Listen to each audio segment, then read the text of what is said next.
You're in this effing thing. In today's video, guys, we are going to be talking to Andrew from Bayshore Bullion Exchange about this stuff here. 90% silver. And why you should be stacking it. Dollars. All right.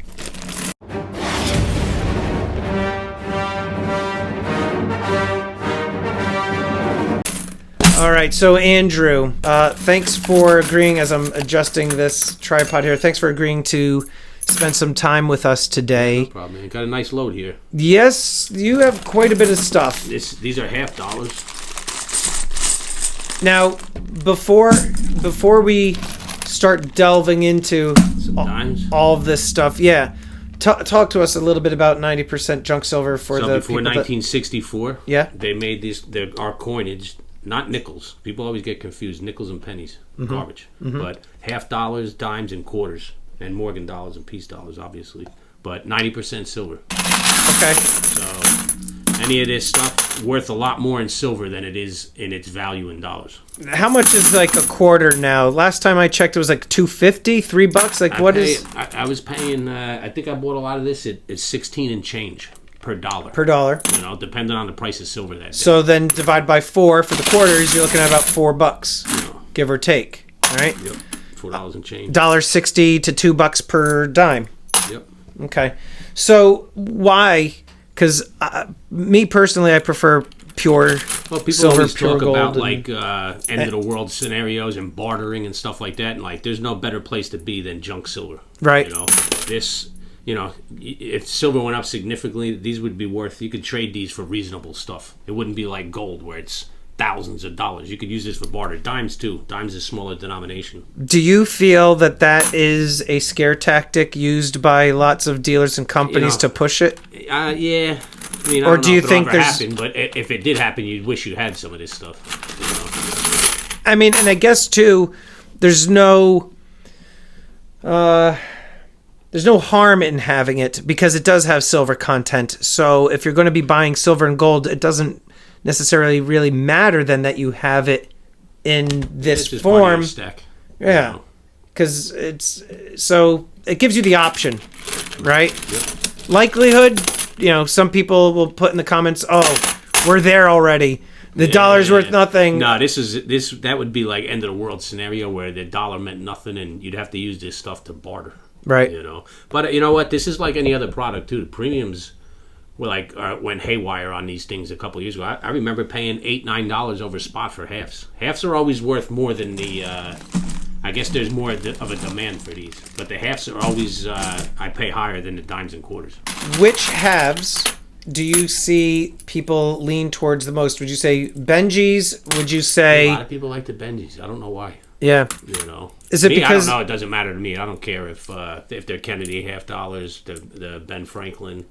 The Walking Liberties, and the barbers, people and barbers too. They pay a little bit more for, but isn't there usually a little bit? Because I've done a video in the past where I took, maybe 50 Mercury dimes, and then weighed them in comparison with 50 Roosevelt dimes, and the Roosevelt dimes had they were made after, right. So a lot of that stuff, the way it works, so I have always found there's supposed to be 16 pennyweights per dollar. Doesn't matter if you have 10 dimes, 2 $half, or 4 quarters. It's supposed to be 16 pennyweights. Mm-hmm. But if there's wear and tear, some of these, you take this quarter and compare it to, this thing. I guarantee you these have a different weight. Right. This one looks like it was minted yesterday. Right. Where this thing looks like it's been through war. Yes. It's probably a little bit thinner. Probably lost a little bit of weight too. You could see too. A lot of it's just old looking. It's tarnished. It's beat down. A lot of that you could barely make out some of the wording on it. And you look at the outside rim of it. It's like worn down to nothing. Hold it in place there. Let's see. It's like worn down to nothing. The outside. Yeah. Yeah. The reeded edge is gone. Yeah. What is the Benjis? Is that something that people like? Because were they minted in a much shorter time span? Was it like I don't know anything about the years. I'm really not sure about. I just buy it. I know what to pay as a premium on them. I don't really know about the prices and stuff of them. Do you now? Because I know there's collectors out there, and so there's things like key dates and all that stuff.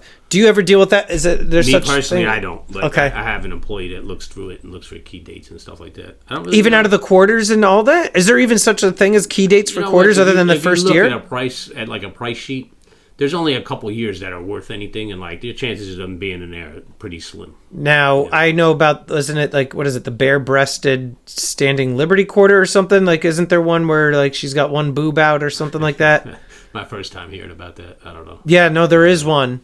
And, like, they quickly, like, I guess people were upset about it. They don't want to see and the boob. They don't want to see any boobies. And so they ended up putting, like, a treatment over it, like, kind of, I think it was either, like, chainmail or something to kind of, like, cover it up or something on the... I don't know the exact story. My I first just time hearing about that. Yeah, no, look it up. But It's an I do- actual thing. You know what? You always. I'm more look through the Morgan and Peace dollars for key dates, but this stuff I really don't. So this you're just selling in bulk, I right? sell it by face value. You're just selling it. Okay. This, and this. Okay. So let's get that out of here. Yeah. All right, because then we're gonna look at this thing. What is that? Whiteout all over? What do you got all over this bucket? Dump that out. These are all Morgan and Peace dollars. Now, do you take time and start sorting through? Like somebody comes in with a when collection. I buy them, you have to separate them according to grade. You know, where I can tell you these were already listed on my website. You can see like these are pretty decent looking. You know, it's a pretty good Morgan dollar right there. It's in good shape. Hang on. So that's like a blast white. Yeah, nice AU. Yeah. You know, nice coin. So kind of walk us through. So like then you get stuff like this. It's probably like you got to go right up by the date. lens. There's like a lower date right here. I mean, lower grade. Yeah, it's as opposed to blurry. the one I just showed you. You know, and then you get ones in condition like this, Yeah. where like these are probably considered borderline cull. You know, cull's the lowest tier. There's like Up bullet there. holes through them and Yeah, like it's just- bezels and. As long as you can make out the date and there's no like really major damage, you could still pass as cull. But I'll show you a couple that are probably gonna have to be melted, So what about like? like something like this. Let me see. Look how ugly that is.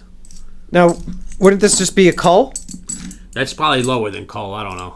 I think that's Cull minus? cull minus. That's probably something you'd have to pay its melt value for, and I hope it not to feel there's a peace dollar to match it. I mean, there's a far less demand for peace dollars. Yeah, I don't know why. The Morgan's definitely the hotter out of the two. You know. Right. Which now this one looks like this was cleaned. Yeah, that's another thing. If it's cleaned and like I get that people come in here and they say, "Oh man, I hit this with a wire brush," you know, like it totally kills the value on it. You know. I feel like the cleaned coins they actually have like a certain feeling too. Like Yeah, you could tell just by looking at them. You know, And now if somebody were to come in with a big collection, something like that. That's cleaned. big time. Yeah. If they were to come in with a big collection like this, are you going to sit there and go Separate through each it one. And it's in not front hard. of them? Oh yeah, absolutely.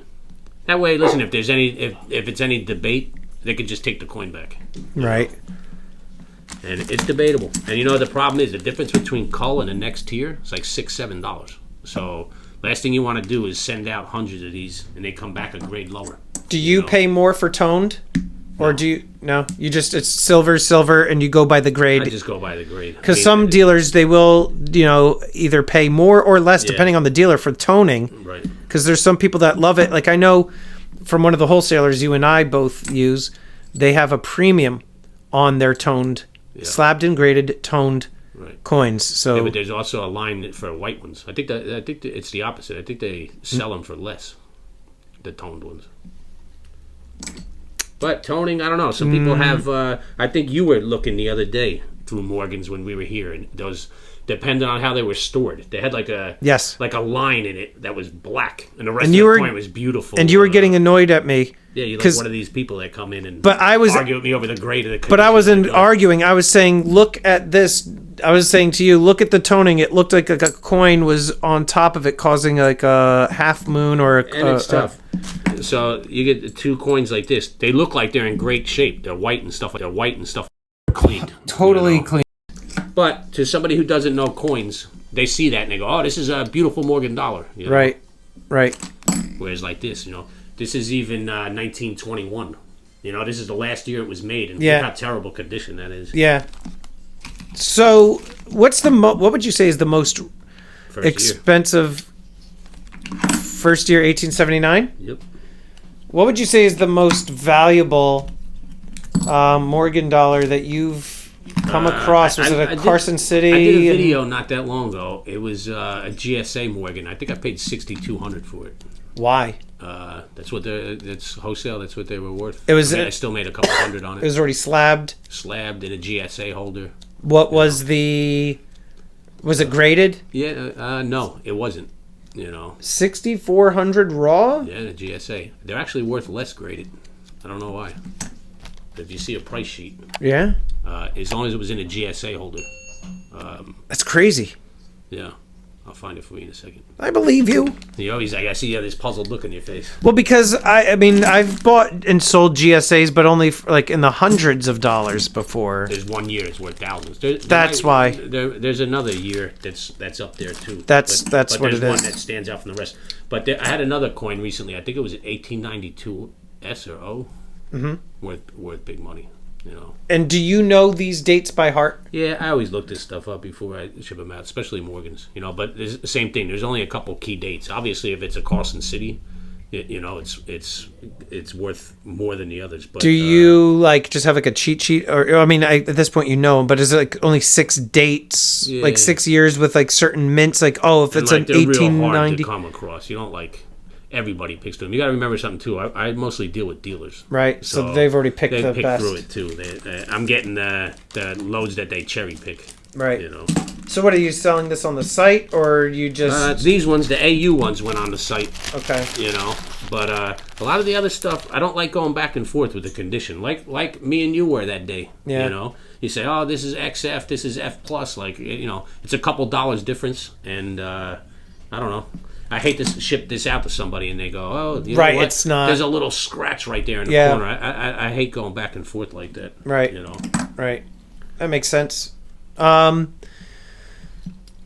So, do you think that everybody should own 90% silver, or do you think it's to each his own? What do you? Right now is a good time to buy it. The premium's really low on it. You could probably buy. They were high at one point. They were high. Everything was high a couple months back, but right now you could probably buy it. I don't know, $1, $2 over spot. So now is like a opportunity. Yeah, it's a good time to buy. You could buy it just as cheap as buying. If you want to diversify your stack, people always stick to bars and coins. You could throw some 90 in there right now. It's a low premium. Yeah. No, it's not a bad idea for sure. I don't. And you get stuff like SLQs. That's stuff that's going to get melted. I can't even use it. You can't see the date on it. You're going to melt it? I just throw them in my silver melts. And you just do big old silver bars? Yeah. Is that see that load down there? Yeah. It just gets mixed. It's silver. It just gets thrown into one melt. Is that a what's in here? Look at that one with the reeded edge. What's that? I don't know. Did a coin that's not supposed to? No, it's just something I bought, and whatever I bought that's from the same ticket. Because it's what do you call it? Quarter, the drummer boy quarter, centennial, bicentennial. Look. Yeah, that doesn't get sold with the that's 40%. Are those all 40%? No, this must just be just that one. Yeah. Like those commemorative drummer boy. Yeah. Okay. Well, yeah. I mean, me personally, I know people collect the slabbed and graded stuff, and I don't know why people prefer the Morgan over the piece. Pieces they're literally both the same coin. They're $1 US, but yeah, people they just like the design better. People just like the design of the Morgan dollar. Yeah, it looks cooler too. It's a cooler looking coin. Yeah, I agree. Well, one of the examples how it was stored. See how it's a nice coin, but it gets. That's what I was saying. It gets the that on the top there because of the mylar plastic thing. This is where the oxygen, I guess, is hitting first, and so you could see that blue. That's what I was saying to you. Notice it's all in the thing. You're like, I don't care about the grade. I'm like, a lot of people dip that. A lot of dealers will dip that. I don't think they'll even be able to get that out. Off. No, this severe toning. Right off. You think so? Yeah. I don't know. I mean, listen, you'll. You know what? It's not a practice I like to do. I don't like to dip the coins. No, because if somebody buys that from me and they send it out for grading, and it shows it'll cleaned, come back cleaned, and this all gets sold wholesale. Except this. Don't clean your coins, I wouldn't guys. recommend doing that, and definitely don't hit it with a steel brush. I see a lot of people come in, they're like, "I cleaned this at my house," and it's like, man, you just killed it. Andrew, listen, I appreciate you taking the time. I think we're going to do Always, another man. video talking about some more gold, and Let's do it. see you on the next one, bud. See you later, man. Oh, make sure Bayshore Bullion Exchange. BayshoreBullionExchange.com. There you go, Thanks, buddy. guys.